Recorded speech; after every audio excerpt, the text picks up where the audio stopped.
여러분 안녕하세요. 또 협동적 결혼 기술을 우리가 연마해가지고 또 이제 특히 우리 부부 대화를 향상해서 여러분들이 결혼하시고 가정을 꾸리셨으면 행복하셔야 되잖아요. 그런데 여러분들은 어떤 불행하고 이제 그러면은 상대방 때문에 이렇게 불행하다라는 선입관을 가질 수가 있는데 그 말이 맞지만 또 틀려요. 이 상대방 때문에가 아니라 서로 나의 그 욕구를 이렇게 전달해주는 대화 기술, 또 상대방을 이해해주는 듣기 기술이 이렇게 충분하지 않아가지고 서로 의사소통이 잘 안 돼서 문제지 사람의 문제가 아니다. 이제 이런 생각을 좀 여러분들이 바꾸시면은 그러면은 이제 새로운 질문이 생기죠. 그리고 어떻게 대화를 할 거냐. 이제 거기에 대한 제 대답은 우선 대화 구조를 먼저 알아야 된다. 이 대화 구조라는 거는 결국 나를 알아서 나를 이렇게 표현하는 건데, 나라는 그럼 누구냐? 나라는 거는 보고 듣고 생각하고 느끼고 소망하고 이렇게 행동해주는 이러한 나의 이렇게 부분이 있는데, 이거를 우리가 어떻게 그 알아차릴 거냐. 이제 이게 이렇게 문제예요. 그래서 우리 나라는 거는 뭘 보고 듣고 생각하고 어떤 감정을 느끼고 소망하고 이렇게 행동해주는 이제 이런 부분인데 이제 여기 부분에서 특히 보고 들은 것 중에서 그냥 듣는 것만 우리가 이렇게 말로 언어로 생각하지 말고 보는 그 상대방의 비언어적인 언어도 알아차리려고 노력하고 그다음에 우리의 그 생각은 주관적일 수도 있고 그러기 때문에 항상 이 현실과 이렇게 검증한다는 이런 생각을 가지시고 또 감정은 어떤 감정이든지 다 소중하고 버릴 게 하나도 없다. 이 감정을 통해서 나한테 주는 메시지. 그래서 이 감정은 우리 내장을 통해서 이렇게 느끼도록 설계가 되어 있어요. 그래야 나한테 메시지가 오지 않겠어요? 그러니까 여러분들이 이렇게 불안해서 소화가 안 된다는 건 소화가 안 되는 것 가지고 소화제를 이렇게 잡수려는 이 증상 처방보다는 내가 불안하구나. 뭐 때문에 내가 이렇게 불안하는가. 자기를 알아차려서 직면해서 이렇게 풀어나가는 이런 지혜를 가지신다면은 여러분들이 이게 신체적인 반응을 보고도 이 감정을 알아차리고 잘 건설적으로 이렇게 처리할 수 있다. 다시 한번 말씀드리지만 모든 감정은 파괴적으로 우리가 처리할 수도 있고 건설적으로 알아차리고 이렇게 처리할 수도 있다. 이제 이런 말씀을 드리고 또 우리가 감정에 대해서 이렇게 사람들한테 이렇게 상담하다가 이렇게 물으면 지금 어떤 기분이세요? 나 모르겠어요. 어떤 기분인지. 이제 이렇게 그 감정을 알아차리는 훈련이 안 되신 분들도 이렇게 계시더라고요. 근데 제가 감정을 정의할 때 감정은 신체 반응을 동반한다. 이렇게 말씀을 드렸어요. 근데 이제 누구하고 얘기하다가 이게 지금 무슨 감정이지? 뭐 이제 그런데 내 손이 약간 떨리고 이게 불안하고 가슴이 답답하다라고 이렇게 얘기해 주는 거는 내가 지금 이분한테 긴장이 되어 있고 또 약간 불안하고 이 나의 신체 반응을 보니까 좀 화도 난 것 같으네. 이제 이러면서 자기의 감정 상태를 알아차리는 훈련이 필요합니다. 근데 감정을 알기 위해서는 선행 조건이 내가 뭘 보고 어떤 생각을 하는가, 그걸 알아차려야 감정이 돼요. 그러니까, 내가 이렇게 지금 뭘 보고 어떤 생각이 들었는가, 그거를 이렇게 하다 보면은, 저 사람이 나를 무시한다고 생각해서 지금 화가 났네. 이제 이렇게 그 해보시라라고 말씀을 드려요. 그 다음에 이제 이 소망은 우리가 다른 말로 하면은 목적, 목표, 희망, 욕구, 원함으로도 이렇게 표현을 할 수가 있습니다. 근데 우리가 소망을 이렇게 좀 분리로 해본다면은 되고 싶은 거. 여러분들이 앞으로 이렇게 뭐가 되고 싶으세요? 이렇게 이 부부라고 한다면은 행복한 부부가 이렇게 되고 싶으신 마음이 있으시겠죠.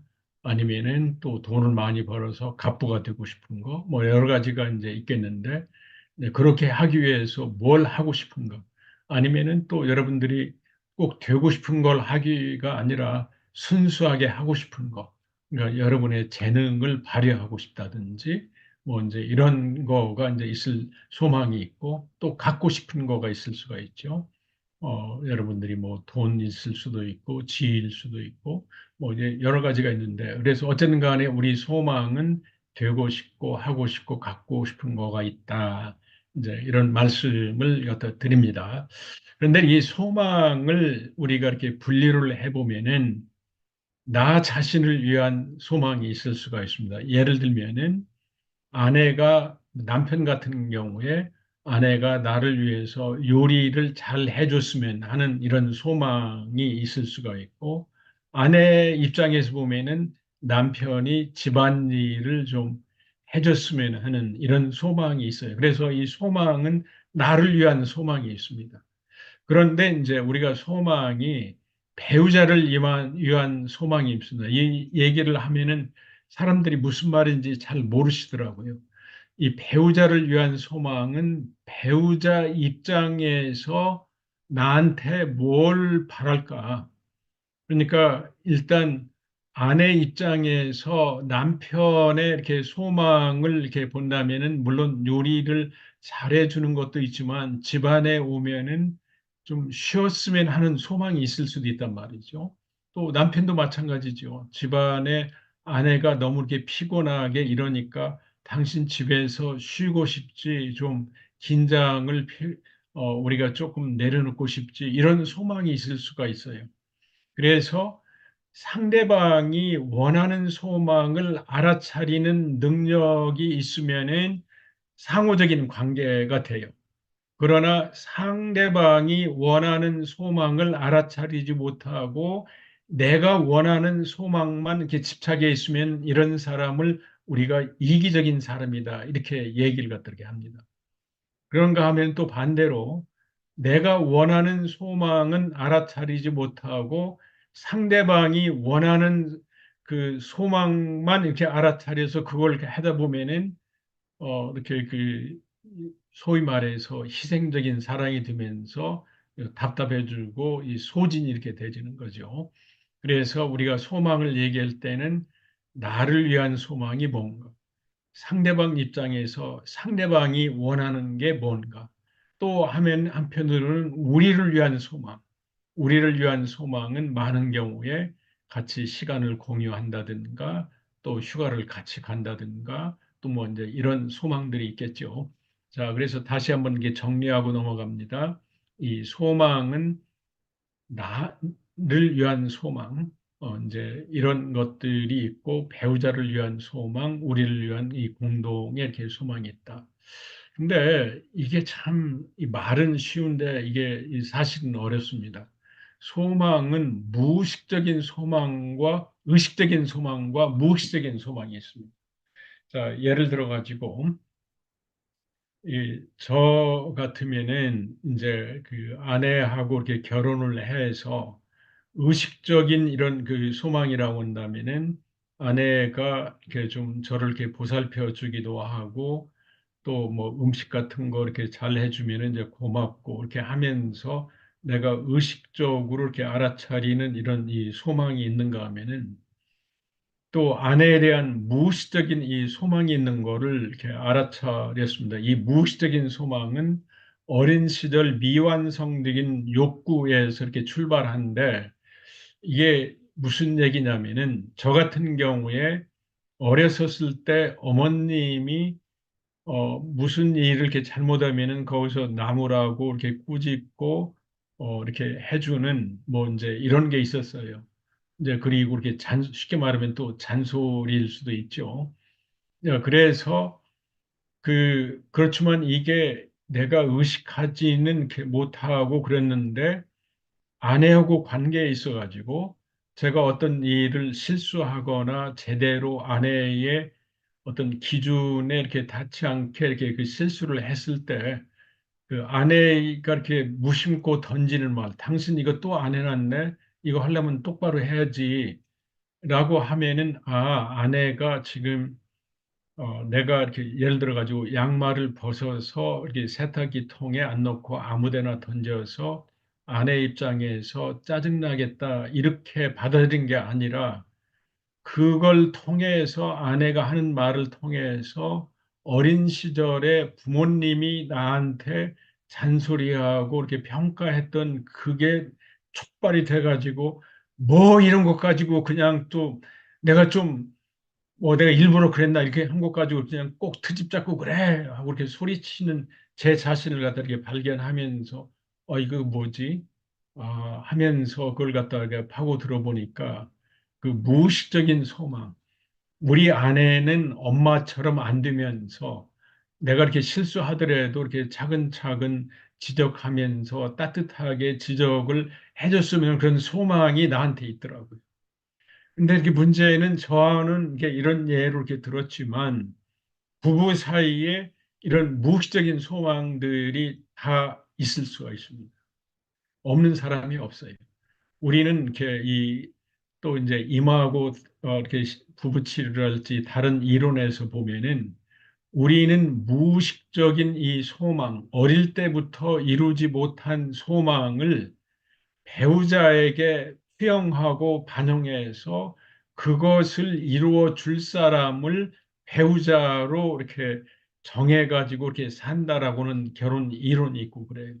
이제 그런 데서 이렇게 보면은 이렇게 다 나름대로의 미완성적인 욕구가 있다.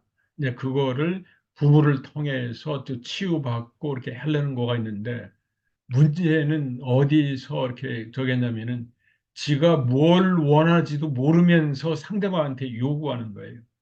그러니까 내가 왜 그 아내나 남편한테 짜증내고 화내는지 모르면서 짜증나요.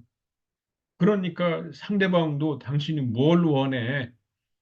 그러니까 내가 어떻게 해주면 되겠어?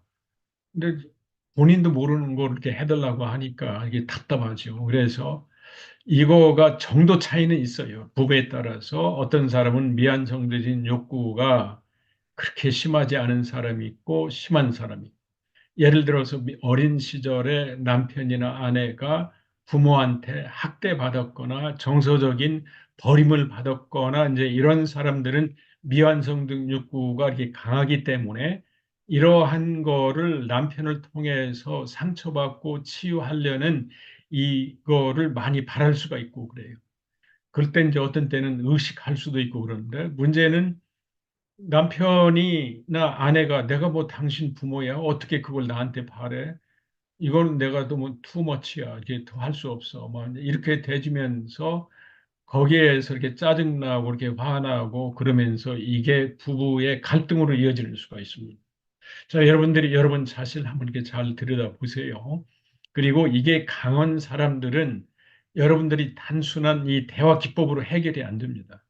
이런 사람들은 부부 상담을 같이 받거나 혼자 따로 이렇게 받아서 이 욕구를 알아차리고 스스로 해결할 수 있는 거를 이렇게 터득을 해야지 아내나 남편 보고 당신이 내 치료자가 되고 내가 한 것까지 다 알려줘. 이거는 무리일 수도 있는 거죠.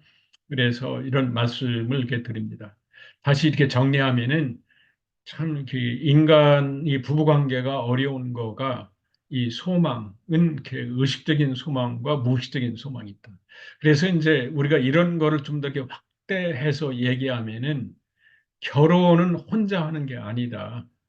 남편과 남편의 엄마 아빠, 아내와 아내의 그 엄마 아빠. 그래서 여섯 사람들이 이렇게 그 남편의, 그러니까 엄마 아빠가 남편의 심정에, 아내의 심정에 투영돼 가지고 보이지 않는 네 사람과 보이는 두 사람의 결혼이다. 이렇게까지 얘기도 합니다. 그러니까 얼마나 복잡해요. 그러니까 여러분들이 이렇게 결혼 생활이 그냥 둘이 사랑하고 아이 낳고 행복에 잘 살지 이게 아닙니다. 여러분의 마음속에는 이렇게 무의식적인 소망, 미완성적인 욕구나 이렇게 소망이 같이 이렇게 작동하면서 이렇게 작용하기 때문에 이게 강한 사람들은 부부 상담 받으셔야 된다. 혼자서 해결이 안 돼요. 내가 이렇게 병이 들었는데 혼자 이렇게 자가 치료를 할 수 있습니까? 그러니까 제가 참 이렇게 답답한 거가 이것 때문에 이 부부 갈등이 심한데 이게 상담 받아서 해결할 수 무슨 소리야? 내가 뭐 때문에 상담받아? 나는 문제 없어. 니나 고쳐. 자, 이런 분들이 한국 부부들에 너무너무 많아요. 이게 좀 이제는 좀 겸손해지고 이렇게 뭔가 잘 안 될 때는 자기를 반성해 두는 게 필요하다. 근데 이 소망의 강도는 약한 거에서 강한 것까지 있다. 이 소망은 당신의 가치를 반영할 수도 있죠. 그 다음에 이 소망은 행동 방향을 제시합니다. 그러니까 그 동기부여를 가능해요. 내가 이렇게 어떤 걸 원하기 때문에 행동으로 이어질 수 있죠. 소망은 미래 행동으로 이렇게 전환될 가능성이 이렇게 사실은 많은 거죠. 근데 이제 이 소망은 이제 아까 잠깐 얘기했지만 으로부터의 소망이 있습니다. 상대방이 나를 위해서 해주길 바라는 소망. 뭐, 뭐 이렇게 아내 같으면은 이렇게 남편이 설거지 좀 해줬으면 또 아내 같으면은 아내가 잔소리 좀 안 해줬으면 이런 상대방으로부터 바라는 소망이 있습니다. 그 다음에 또 한 가지 소망은 상대방의 입장에서 상대방을 위한 소망. 남편이 보니까 남편은 좀 집에 와서 내가 좀 편의를 갖다가 이렇게 좀 쉬었고 쉬는 공간이 있으면 좋겠는데 오자마자 여보 뭐 이거 봐 애기 봐 막 이러면은 이게 남편이 원하는 이거를 내가 잘 모르는 거죠. 그러니까 남편 입장에서 남편이 집에서 뭘 원할까? 이게 남편을 위한 소망입니다. 아내 입장에서 아내는 뭘 원할까? 아내는 그냥 집안에서 일하고 하다 보니까 답답해서 좀 현실을 떠나서 여행 좀 가고 쉬고 싶어. 이게 아내가 원하는 거를 저기 할 수가 있죠. 그러니까 아까도 얘기했지만 상대방이 뭘 원하는가에 대해서 의식적인 소망이 있는 데다가 플러스 무의식적인 소망까지 있으니까 여기에서 어려움이 있고 또 한 가지는 지가 이렇게 내 자신이 원하는 것만 이렇게 저기 하지 상대방이 원하는 거에 신경을 안 쓰다 보니까 이 상대방이 같이 20년, 30년을 살아도 상대방을 잘 몰라요. 그래서 이 부부 관계가 어렵다라고 이렇게 말씀을 이렇게 드려요. 그래서 우리가 이제 이렇게 분석을 해보면은 나와 상대방과 이제 우리라고 이렇게 한다면은 나 자신을 위한 소망이 있을 수가 있고 우리 관계를 위한 소망이 있고 이제 이 배우자를 위한 다른 사람 입장에서 소망이 있을 수 있다. 이제 이거를 알아차리면 이렇게 되집니다.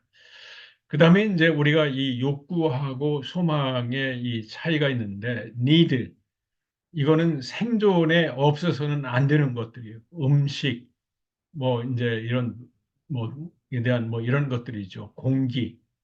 근데 이렇게 원트는 우리가 필요해서 이렇게 구체적으로 이렇게 바라는 거. 그 욕구는 절박한 상황에 대한 이런 건데 많은 사람들이 특히 청소년들이 이 need하고 이 want 욕구를 이 소망하고를 이렇게 이 구분을 잘 못하더라고요. 그러니까 예를 들어서 I need cell phone. 그러니까 그 핸드폰이 나는 I need 이게 그 마치 핸드폰이 없으면은 죽는 것처럼 행동을 해요. 학교 안 가. 근데 이렇게 사실 핸드폰이 없으면은 불편하지 죽지는 않거든요. 그래서 저희가 이렇게 상담할 때 너 이거 want냐 need냐 그것부터 입장을 밝히라. 이제 이러면서 이렇게 내가 이렇게 need는 아니고 want인데 이렇게 이 부모님이 안 해준다. 그러면은 실망스럽기는 하겠지만 죽을 정도는 아니고 생명의 위협은 안 가니까 이것까지도 뭐 학교는 안 가고 그럴 거는 아니다. 이렇게 하면서 좀 자기 욕구를 통제해 주는데 이렇게 도움이 될 수도 있고 그렇습니다. 근데 우리는 이건 이렇게 말은 쉽지만 이게 많은 경우에 이 갑자기 이렇게 아내나 이렇게 남편이 상대방한테서 내가 뭘 니드한가 막 생존에 필요한 걸 요구하는가 아니면 내가 원하는 거를 덤으로 이렇게 바라는가 이제 그런 거에 대한 한 번 정도 이렇게 평가를 해서 이렇게 부부관계에서 뭐가 상대방이 안 해줬다고 방방 뛰고 마치 이게 죽는 것처럼 막 화내고 뒤집어 던지고 막 이제 이런 거를 안 했으면 해요. 뭐 예를 들어 가지고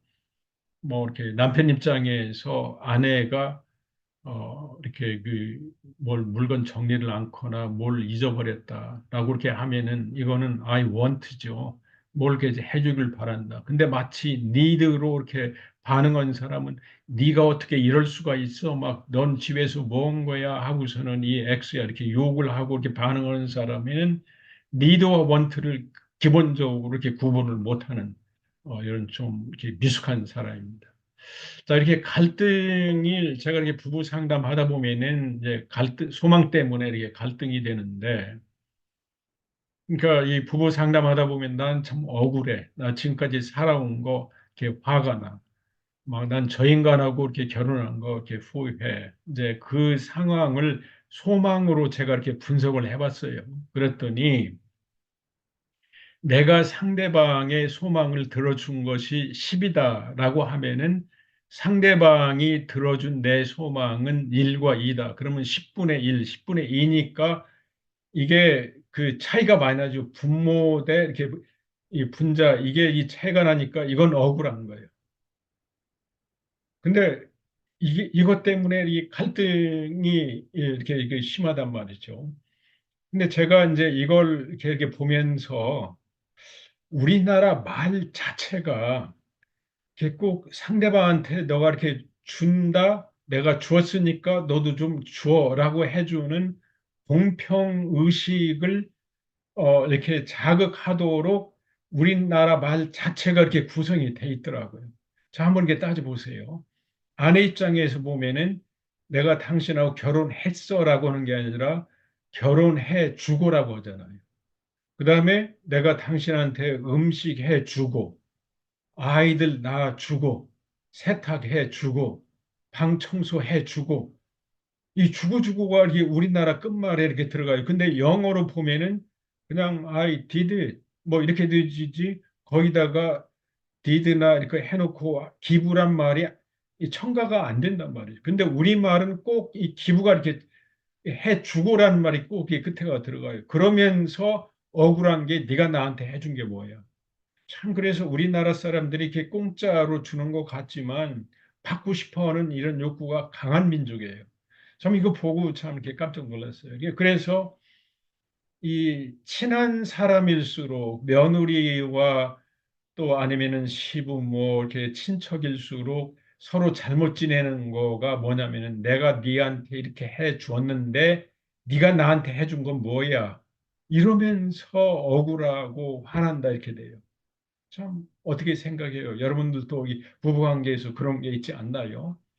그러니까 지금 막 이렇게 내가 저도 이렇게 가끔 이제 순간순간적으로 막 그 안에 뭐 집안일 쓰레기 이렇게 해주고 또 이제 그릇도 채워주고 또 아내 이렇게 마사지도 해주고 막 이러면은 또 아내가 또 나한테 뭘 맛있는 걸 해주기를 바라는 이런 소망이 자연적으로 있더라고요. 근데 이게 나쁜 건 아닌데 이거가 10분의 뭐 1, 2는 문제가 되지만 적어도 10분의 8이나 7이나 이렇게 되면은 참고 이렇게 나갈 수가 있겠죠. 그래서 우리가 이제 이렇게 중요한 거는 배우자를 위한 소망을 인정해 줘야 배우자가 뭘 원하는지를 알아야 사랑과 배려를 해줄 수 있다. 내가 이렇게 사랑한다고 하면서 배우자 입장에서 뭘 바라는지 모르면서 무슨 사랑한다고 이렇게 얘기를 갖다 하겠습니까? 이거는 위선입니다. 각자 소망을 진지하게 고려해서 서로의 소망이 이루어지도록 해야 부부 관계가 오래 유지가 되진다. 이 부부 관계가 갈등으로 해주는 거가 나는 지한테 10만큼 해줬는데 이 인간은 나한테 뭐 일이나 일만큼 해줘서 억울해서 못 산다. 이게 부부 관계의 그 핵심이에요. 그래서 이 상대방을 위한 소망을 알아차려주고 실현시켜주는 이것이 협동적인 결혼의 심장이다. 그 아주 핵심이다. 이제 이런 말씀을 갖다가 이렇게 드립니다. 그래서 앞으로 이거를 다 이렇게 풀어 갈 거예요. 뭐 이렇게 지금까지 안 됐다고 해서 너무 실망하지 마세요. 또 그 문제는 이렇게 상대방이 그 독심술을 해서 나를 알아차려 이렇게 주기보다는 이렇게 적극적으로 내가 이렇게 상대방한테 원하는 거를 이렇게 표현할 이 필요가 있다. 이제 그런데 이제 제가 여성들한테 이렇게 많이 이렇게 강조하는 거가 여성들은 이런 환상을 가지고 있어요. 남편이 내 마음을 독심술로 알아줘가지고 내가 원하는 거를 해줘야 이게 가치가 있지. 내가 옆구리를 찔러서 절 받으면은 아 이거 그냥 내 요구 때문에 해준 거니까 저 사람은 성의가 없고 이건 가치가 없어. 그러면서 10년 기다려도 이 인간이 안 해줘. 15년, 20년 이러다가는 막 참다 참다가 이렇게 폭발해가지고 그게 이제 황혼 이혼으로 이어지는 경우가 많아요. 당신이 나한테 지금까지 해준 거 하나는 있어? 그런데 그 남편 입장에서 뭐 갑자기 깜짝 놀라는 거죠. 제가 실제로 이런 부부를 미국 부부를 이렇게 상담하다가도 봤습니다. 그 남편이 이렇게 말이 없고 그냥 이게 플러머였기 때문에 뭘 이렇게 수리공이었는데 아내는 굉장히 화려하고 막 이렇게 말 표현도 잘하고 그러는데 20년을 같이 살다가 아내가 어느 날 갑자기 우리 이혼해 이런 거예요. 그러니까 남편 입장에서는 막 청천벽력 같아가지고 우울증이 들어가지고 자살 소동이 저한테 상담 받으러 왔어요. 그래서 같이 이렇게 부부 상담을 해보니까 제가 말씀드린 것 똑같아요. 아내는 남편이 공감해주고 수용해주고 어디 좀 소셜 뭐 이런 데 가서 파티도 가고 이제 이렇게 해주길 바라는데 남편은 밖에 나가서 일하고 오면은 집안에 앉아서 TV나 보고 지 물건이나 고치고 이러니까 답답해서 이렇게 못 살고 이제 이런 거죠. 아, 그럼 좀 얘기 좀 하지 그랬느냐. 이제 이러니까 내가 얘기해서 저 인간이 해주는 거는 이건 좀 가치가 없다. 이제 이렇게 되는데 제가 이렇게 분명히 여성들한테 말씀드려요. 그 상대방의 도대체 뭘 원하지? 그러면은 물어보면 돼요. 그 물어보지 않고 이 상대방 당신 이거 원하지? 이렇게 해놓고 나서 이거 아니야. 그러면은 아 이거 해줘도 당신 이렇게 불평하니까 아예 안 해줘 버려. 그렇게 어거지를 부리지 말고 모르면 물어보면 돼요. 당신 이번 그 생일에 뭐 아니면 결혼 기념일에 뭘 받고 싶어? 이렇게 물어보고 이렇게 해주지. 그냥 가서 이렇게 해주고 상대방이 이렇게 거기에 대해서 고마워하지 않는다. 근데 이런 사람 입장에서는 돈 쓰고 그리고 나서 이게 별로 나한테 고마움을 안 한다. 이제 이렇게 되는 거죠. 이게 돈 쓰고 별로 칭찬받지 못하고 욕먹고 이제 이렇게 그 생각을 갖다 하는데 모르면은 물어보라. 이제 이런 말씀을 갖다가 이렇게 드립니다. 그래서 이제 제가 이렇게 이거를 이렇게 부부 이렇게 집단으로 이렇게 그 상담도 이렇게 하고 할 때는 이 상대방한테 내가 하고 싶은 거 이렇게 몇 가지가 있는가, 갖고 싶은 거 몇 가지가 있는가. 이제 이것도 이렇게 그 얘기하면서 이렇게 이 상대방을 이렇게 돌봐주는 이제 이거를 갖다가 하도록 하고 있습니다. 자, 그래서 오늘 이 시간에 이제 여러분에게 이렇게 말씀드린 거를 이렇게 정리하면은 소망에는 내가 이렇게 상대방한테 이렇게 바라는 것도 있고 상대방이 나한테 뭘 원하는가도 알아차리는 이게 이제 서로 이제 이렇게 균형을 이루야 된다. 근데 알아차리는 것만 가지고는 안 된다. 이제 상대방이 원하는 거를 해줘야 되는데 그게 이렇게 만약에 내가 이 상대방한테 해준 거가 10이라고 한다면은 상대방이 나한테 해주는 거가 7, 8 정도, 꼭 10은 아니더라도 어느 정도 이렇게 균형 이루는 거. 쉽게 말하면은 기브 앤 테이크가 균형을 좀 이루라 이런 얘기예요. 나 혼자만 기부하고 뭐 이렇게 상대방은 그냥 앉아서 받아먹기만 하고 그러면은 나한테 에너지가 다 나가기 때문에 소진이 돼요. 만에 하나 이렇게 지금까지 남편이 뭐 60년, 70년 이렇게 살아오면서 아내가 이렇게 해주는 거, 우리 아내 너무 착했어. 정말 참 현모양처야 하고 받아 먹고만 이렇게 사는 분이 계시라면은 정신 차리세요. 이제는 내가 아내를 위해서 뭘 좀 해줄 수 있을까? 이제 그러면서 자기 행동을 바꿔야지. 그냥 이렇게 받아서 있어가지고 이게 인간이라는 거가 일방적인 관계가 아닙니다. give and take라는 이제 이런 거를 이렇게 가지고 내 소망도 이렇게 이루지만 상대방 소망도 이루어주는 give and take 관계에서 균형을 이룰 수 있는 여러분의 결혼 생활이 될 수 있도록 여러분에게 이렇게 당부를 드립니다. 자, 오늘 강의는 여기까지 마치도록 하겠습니다. 여러분 결혼 생활에 행복하시기 바랍니다.